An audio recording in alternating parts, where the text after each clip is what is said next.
Your eyes don't simply take pictures, your brain edits a story. Today we'll explore how that edit happens, because assumptions about light, lips, motion, and cameras quietly rewrite what you see. Here's the core idea in one line. Vision is inference from limited data, which meant your brain guesses the world and then shows you the guess. Start with a dress that split the internet in 2015. Some people swore it was blue and black, others swore it was white and gold. Both groups felt certain, therefore the argument became a case study in color constancy. Color constancy is the brain's habit of correcting an object's color for the light shining on it. Your visual system tries to discount the color of the illumination, which meant the same pixels can produce different perceived fabrics.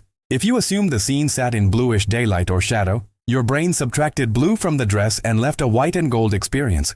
If you assumed warm indoor light or a backlit frame, your brain discounted yellow and read the fabric as blue and black. The dress didn't change, the inferred light did. You use this correction every day. A white t-shirt at sunset looks white to you even though it sends more orange wavelengths to your eyes because the brain edits the light first and the object second. Cameras do not adapt this way by default. We'll return to that. This difference in assumption explains the social drama. Each side believed their brain's correction was reality, which meant the other side looked diluted rather than differently calibrated. When you understand color constancy, disagreement becomes data instead of a duel. Next, let's sound hack vision in plain sight. The McGurk effect shows that what you hear can change when you watch someone speak. Play a recording of the syllable ba, but show lips moving as if saying ga, and many listeners clearly hear something like da. This isn't a magic trick, it's multisensory integration. The brain blends sight and sound to improve comprehension in noisy rooms, which meant a strong visual cue can nudge the auditory system toward a compromise. You get a fused percept your ears alone never sent. The effect survives repeated tests since 1976 when researchers first reported it. It grows stronger with background noise because the brain leans harder on the most reliable cue. Therefore, lips get more weight when ears get less. Susceptibility varies with language and attention, and scientists still debate some cross-cultural details, but the core phenomenon remains robust. This has practical consequences. When conversations glitch on a video call, mismatched lips and syllables feel stranger than audio lag alone, which meant your perception rebels at the fusion being broken. Close your eyes in a noisy cafe and notice how your comprehension dips. Open them and it bounces back. Now fix your gaze on a waterfall for half a minute and then stare at the rocks beside it. The stones seem to drift gently upward. You know they're still, therefore something inside your motion system has tilted. This is the motion after effect.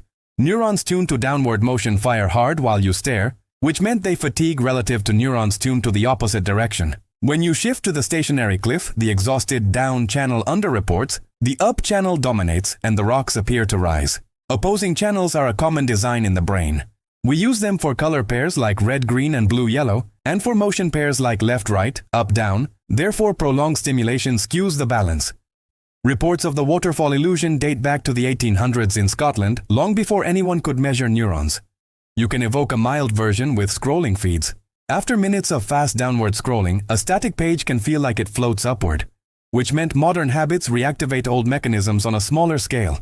Adaptation saves energy and sharpens change, but it also writes illusions when the stimulus suddenly stops. Finally, let's retire a friendly myth. Cameras show exactly what we see. They do not, at least not without help. Exposure and white balance make cameras honest but not human. Exposure decides how bright the image becomes. Most systems aim for a mid-tone average, which meant snowy fields often look gray unless you compensate, while night scenes can wash out if the meter expects daylight. Your visual system compresses contrast on the fly, expanding shadows and taming highlights in ways a single exposure cannot. White balance estimates the color of the light. Indoor tungsten lamps hover near 3200 Kelvin and daylight around 6500. Therefore, a camera must pick a correction or the scene skews orange or blue. Your brain's color constancy corrects instantly when you step from office to street. A camera without the right balance records the shift rather than fixing it. Dynamic range sets another limit. Deep shade and bright sky may exist in one moment that your eyes juggle comfortably by adapting within fractions of a second, which meant a single frame must either clip the highlights or crush the shadows. Modern tricks like multi-frame blending help, but they still choose which parts of the truth to keep. That difference matters in arguments about photos and memory. If a picture proves a room was dim or yellow, check the exposure and white balance before trusting the frame. because the sensor's choices and the algorithm's guesses can contradict your perception. The camera is faithful to its settings. Your brain is faithful to its inferences. Across these examples, the pattern repeats. Assumptions about light set colors, lip movements sculpt sounds, adaptation tilts motion, and cameras obey rules your biology overrides. Therefore, seeing is believing becomes seeing is modeling. Belief should follow the model, not lead it. Ready for a reasoning challenge that relies on careful inference, not eyesight? 3 people sit around a table wearing hats. There are exactly 2 red hats and 1 blue hat in total. Each person can see the other 2 hats but cannot see their own.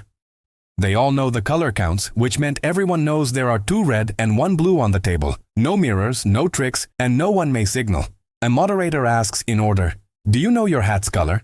Each person must answer either yes with a color or pass. Therefore, everyone hears earlier answers before speaking. All 3 are perfect reasoners who trust that the others are too. The puzzle is to determine what the first round of answers reveals. Track what someone wearing blue would immediately see, and what someone seeing 2 reds must conclude if the first speaker passes, which meant each pass carries information. Your task is to say who can deduce their hat first and spell out the logic step by step. Post the reasoning path, not just a guess.